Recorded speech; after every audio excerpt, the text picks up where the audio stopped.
pass to our Cluster General Manager, Mr. Renan Reyes. Good evening! Dapat kang runway. So good evening, everyone. It's great to have all of you here in Ascott, Bonifacio, Global City, Manila. This is actually our first soiree for the year. And as highlighted by Yana, you get to experience not just one. It's actually four, right? So you get to experience a sneak peek of Chef Prince and his team, launching of the new menu. So everyone gets to experience that later on. And also in terms of craftsmanship and visual arts, we're partnering with the Bataan Craft Trading. And they'll be the one to also put together our capiz for our CSR by the end of the year. So that's something to look forward to as well. So all the proceeds from the Hopes and Wishes Fund will go to the Bataan Craft Trading. And of course, we have Ms. Mike Chan from Senswear, right? And also we get to experience the creations of Joanna Fungo, founder of Anachung Couture. Right? So this actually collection was launched in the Paris Fashion Week this year. So that's something to look forward to. I also would like to take the opportunity to extend our appreciation to our leaders that put this event together, Ms. Faith Quijano. So just for everyone's information, Faith, this is actually going to be your last event with us, right, in this property now. But she's taking on and going to our other property. So, I think most of you, Faith will get to experience her property. She'll be taking over our property in Citadine Roses, Quezon City by next week, right? Yeah, so Faith is so excited. And of course, our new Assistant Director of Marketing, Ms. Nina Cornelio. There she is. And closing, I would like to take the opportunity to extend our appreciation to our partners from the Department of Tourism. Ivan, thank you for gracing us with your presence. And also, I'd like to acknowledge from the Office of Mayor Lani Cayetano, Ms. Shi Bokobo. She's also the head of Think Big Taguig. Thank you for gracing us with your presence. And of course, our media partners and our key online influencers, thank you very much for joining us this evening. So please enjoy the evening and all the activities prepared by our team here in Ascott, Bonifacio, Global City, Manila. Enjoy. For more on this, please welcome our property manager, Ms. Faith Quijano. Hindi ako nag-runway, so mag-runway tayo. Okay, good evening, ladies and gentlemen, and welcome again to Casa Capiz, the art behind the shell. At Ascott BGC, we are always in search of ways to celebrate not only the elegance and sophistication that define our brand, but also the rich cultural heritage that makes the Philippines so unique. So tonight, we are proud to bring both together in this soiree, an evening that highlights artistry, tradition, and understated luxury. So capiz, with its elegance and timeless beauty, has long been a symbol of Philippine artistry. It embodies a quiet sophistication, the kind of understated luxury that we at Ascott BGC aspire to create in every space we welcome our guests into. But beyond its beauty lies something even more profound. The story of artisans who for generations have preserved and reimagined the craft. So tonight, we pay homage to them for pouring their heart, skill, and legacy into their arts. With Bataan Shell Craft Trading on my left. Ta-da! One of our key partners, represented by Sir Ronnie de la Cruz. Sir Ronnie, hi! Yeah, he has been at the forefront of preserving and innovating capiz artistry in Bataan. And beyond creating exquisite pieces, They are also uplifting local livelihoods and supporting sustainable tourism. Stories of artisans and the communities. We see families and the Philippine heritage shine. And economically, we offer livelihoods for those who are in the rural and marginalized. Canvas to play with, and that's where Senswear came in. Having the privilege of understanding the technique and, just the expansive way of how to perceive an emotion and see it into form, I decided that I wanted to put it into capiz. And yeah, so my first collection, you will see it, it's the metal stool that was released back in 2022 for Maison of J. I had the privilege to showcase in Paris my debut collection, and from there, yeah, it's a wild ride. Now I am also going to be showcasing in Singapore for Singapore Design Week, and that is quite special.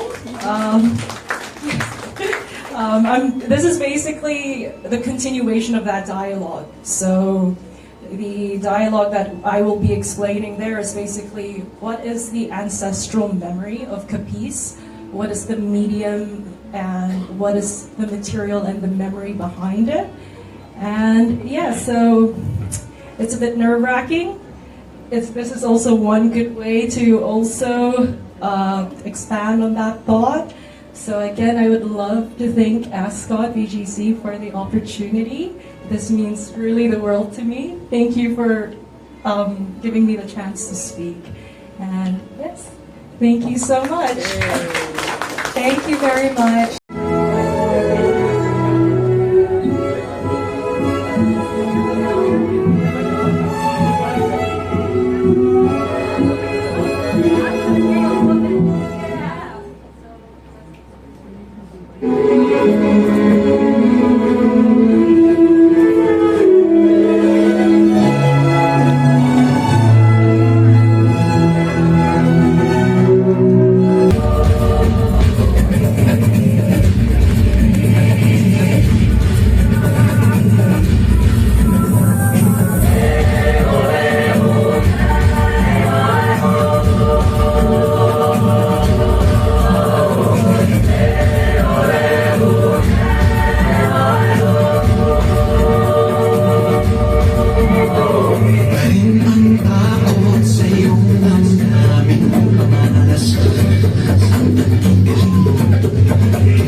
Fungo, the designer of Anna's Room Tour.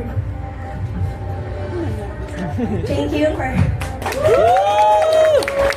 Ascott BGC Hotel, Miss Nina and Miss Faith for inviting me to present my Paris Fashion Show collection and also my bridal collection with a twist. I actually ordered and customized the capiz shells accessories here. It was delivered yesterday. Actually, it was like flown from Iloilo yesterday morning, and then I picked it up in the evening. And I think I really wanted to showcase this collection. It is really an honor to share my milestone because this is my 3rd year anniversary in the industry. I'm celebrating it with you guys and thank you for the people who work behind me, Sir Raymond, my fashion show director, my models, Jessie, Betty, Rojan, RM, Scarlett, my sister Jovelyn. And now may we please request our dear Joanna Fungo's beloved family.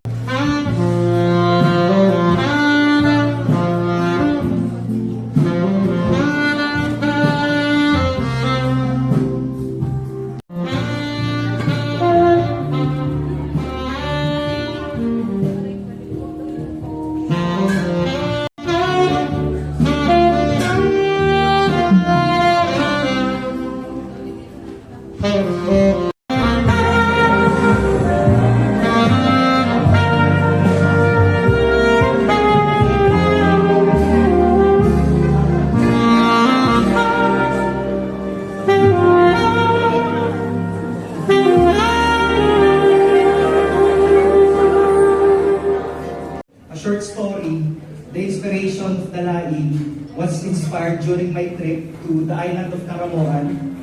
So, to get to the island, you need to ride a bangka. So, across the shore, I came across a carinderia built with coconut leaves in the roof. And there was an old lady cooking in a hawak. So she was preparing the laing. So it was not about the ingredients or the way she presented the dish, but it's her connection to the food, and it felt like the recipe was passed through her through generations.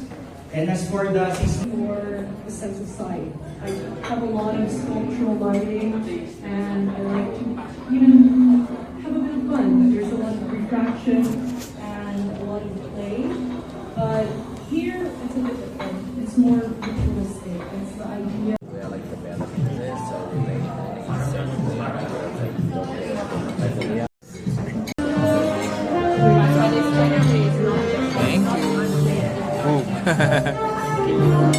Thank you.